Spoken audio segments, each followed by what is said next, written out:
అలాగే ఆధ్యాత్మికతని సైంటిఫిక్ కోణంలో అంటే ఈ తరానికి తగ్గట్టుగా చెప్తూ ఉంటారు సార్. అంటే ఎగ్జాక్ట్‌గా మీరేది నమ్ముతారు? సైన్స్‌ని నమ్ముతారా? స్పిరిచువల్‌ని నమ్ముతారా? నమ్మడానికి లేదు, 2 ఉన్నాయి. 2 ఉన్నాయి. ఇప్పుడు 2 ఇక్కడ ప్రాబ్లం ఎక్కడ చేస్తారంటే ఈ రెండిటిని కలిపి మాట్లాడడం తప్పు. కలిపి సైన్సే, స్పిరిచువాలిటీ. ఓకే, సైన్స్లో ఎవిడెన్స్ కావాలి, ప్రూఫ్. నేను మీకు ఒక పారాసిటమాల్ ట్యాబ్లెట్ ఇస్తే జ్వరం తగ్గించాలి, ప్రూఫ్. స్పిరిచువాలిటీలో ఎక్స్పీరియన్స్ కావాలి. అక్కడెక్కడో కొండ మీదకి వెళ్ళి అక్కడెక్కడో ఉంటుంది, అక్కడ నీకు అలా చేస్తే నీకు ఫలితం వస్తుంది అన్న. ఒకసారి వెళ్ళిన వాడికి ఫలితం వచ్చినాకో he has experienced it. There is no more proof. ఇంకా ప్రూఫ్తో పని లేదు. అందుకే experience is more important spirituality.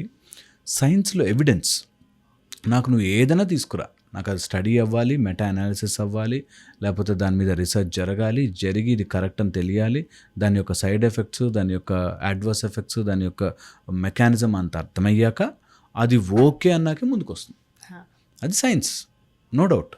Spirituality is different. నీకు భక్త ప్రహ్లాదుడికి ఒకలాగా, అన్నమాచార్యుడికి ఒకలాగా, లేకపోతే భక్త శబరికి ఒకలాగా, ఎవరి భక్తి వాళ్ళది, ఎవరి స్పిరిచువాలిటీ వాళ్ళది. యూ కెన్ నెవర్, మీరు కావాలంటే గమనించండి, హనుమంతుడిలాగా ఉన్న భక్తి, నీకు భక్త శబరి దగ్గర ఉన్న భక్తి, లేకపోతే అన్నమాచార్యుడికి వచ్చిన సాక్షాత్కారం ఏది ఒకటిగా ఉండదు, మ్యాచ్ కాదు. ఎందుకంటే ఎవరి భక్తి ప్యాటర్న్ వాళ్ళది. You can not measure it. అందుకే భక్తి ఆర్ స్పిరిచువాలిటీలో యు ఆర్ ఎక్స్పీరియన్సింగ్, సైన్స్లో యు ఆర్ ఎవిడెన్స్ బేస్డ్. రెండింటిని కలుపుతారు చూసారా, అక్కడ వస్తుంది ప్రాబ్లం. ఇప్పుడు నేను మీకు ఏదో ఒక ముద్ద చేసి నేను డాక్టర్ని తీసుకోండి అంటే తినకూడదు. దానికి ప్రూఫ్ ఉందా, దానికి ఎక్స్పైరీ డేట్ ఉందా అని చూసుకోవాలి. అలా ఎందుకు? సైన్స్లో ప్రూఫ్. ఐ కెనాట్ గివ్, నన్ను నమ్ము, నేను డాక్టర్ని, ఇది తిను అని ఇవ్వలేను. ఓకే, నమ్మకం ఉండదు డాక్టర్ కానీ లేకపోతే సైన్స్లో కానీ. దేర్ ఇస్ నో నమ్మకం. అన్నిటినీ I will cross check it and see. Where in spirituality నమ్ము, నీకు ఆ భగవత్ స్వరూపము నీకు ఏదో రకంగా కనికరిస్తుంది అని నమ్ము. ఇక్కడ నమ్మకం, అక్కడ ఎవిడెన్స్. రెండింటిని కలపకూడదు. ఇది క్రికెట్, ఇది ఫుట్బాల్, రెండింటిని కలపకూడదు. చాలా సింపుల్. ఎప్పుడైతే కలుపుతారో కన్ఫ్యూజన్ వస్తుంది. అప్పుడు నువ్వు దేవుని ప్రూవ్ చేయి అంటే, అరే దేవుని ప్రూవ్ చేయలేం, ప్రూవ్ చేయించుకోవాలి లోపల, ఎవరికి వాడు చేయించుకోవాలి, పక్కన చేయలేడు, అసలు ఛాన్సే లేదు. అలాగే సైన్స్లో కూడా నువ్వు నమ్ము అని చెప్పలేం. నమ్మం ప్రూఫ్ కావాలి నాకు. I need a formula, I need a method, I need a calculated method. అది సైన్స్. సో రెండింటినీ కలపడం అనేదే మెయిన్ మాఫియా. ఎవరైతే సైన్స్ని స్పిరిచువాలిటీ అది నెంబర్ 1 దొంగలు వాళ్ళు. కలపద్దు, ఎవరిది ఏ డైరెక్షన్ అదే. స్పిరిచువాలిటీ సైన్స్ చాలా క్లియర్గా ఉండాలి. బ్రాహ్మీ ముహూర్తం సైంటిఫికల్లీ ప్రూవెనా? నిజంగా బ్రాహ్మీ ముహూర్తంలో లేచి మనం పనులు మొదలు పెడితే సక్సెస్ అవుతాయంటారు? ఇది బ్రహ్మ ముహూర్తం అనేది అర్థం చేసుకుంటే వీళ్ళకి ఈ పాయింట్ అర్థమవుతుంది.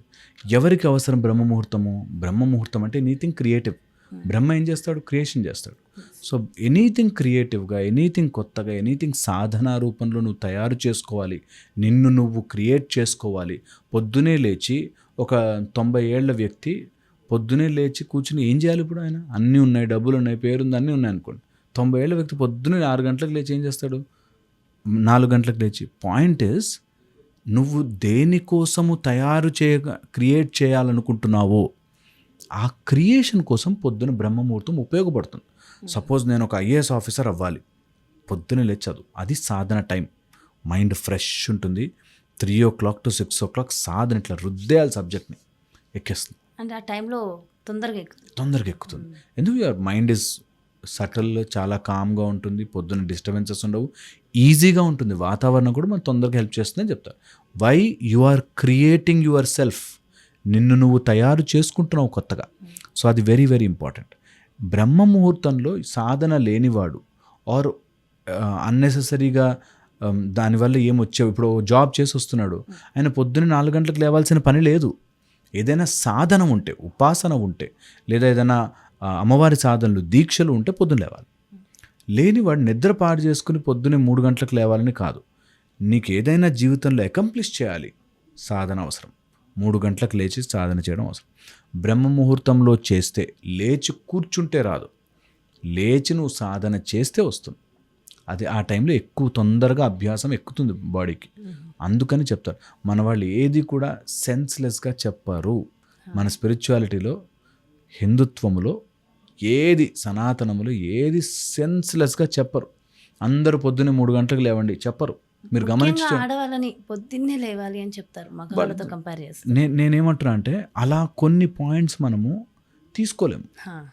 అదొక్కటే తీసుకుని పొద్దున్న లేచాము తర్వాత ఏంటి వాట్ నెక్స్ట్ అనే దగ్గర ఉండకూడదు. ఏదైనా సాధన ఉంటే పొద్దున్న లేవాలి. సో అది ది మోస్ట్ ఇంపార్టెంట్ ఆస్పెక్ట్ గుర్తుపెట్టుకోవాల్సినవి. అండ్ దాన్ని మనం ఒక మెకనైజ్ చేసుకుని నా సాధనకి ఉపయోగపడే టైం అది, నాకంటూ హెల్ప్ అయ్యేది టైం ఇది అనేది తెలుసుకుని అమ్మాయి కావచ్చు అబ్బాయి కావచ్చు ఎవరైనా సరే ఒక సాధనా మార్గంలో ఉంటే బ్రహ్మముహూర్తం ఉపయోగపడుతుంది.